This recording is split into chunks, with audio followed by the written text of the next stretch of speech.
jigéenu jant jigéenu weer yaa ñu leeral yayoo nga cant kuñ fi joo yaa ko weñ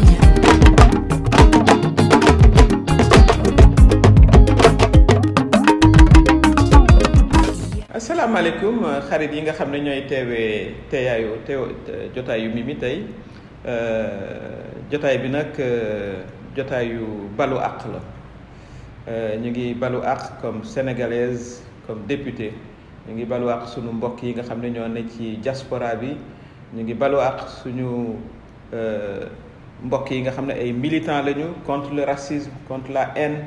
yi nga xam ne ñoo nga France waaye ñu ngi ci Afrique ci visitu Marine Le Pen mi nga xam ne moo am ci fan yi ñu jógee Sénégal te président Macky Sall sax recevoir ko ñu ngi ko yëgee ci presse internationale bi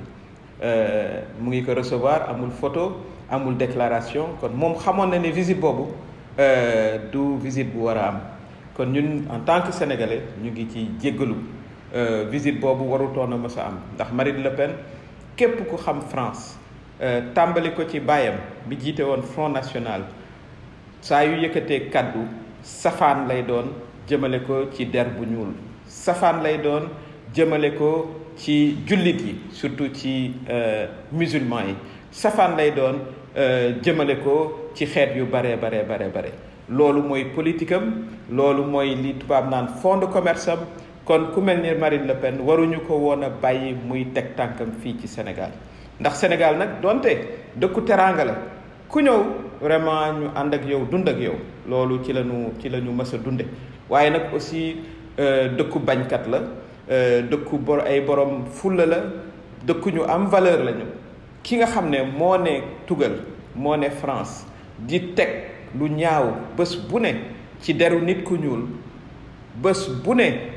mu xas nit ku ñuul ne bëggula ba am nit ñu ñuul ñuy ñëw dëkk foofa ca France kon kooka tey waruloon a mën a teg tànk fii nga xam ne mooy Sénégal dëkku bañkat yi dëkku Aline Sitoé Diatta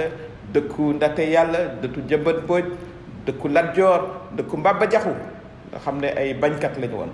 kon ci loolu vraiment en tant que sénégalaise en tant que députée sénégalaise en tant que militante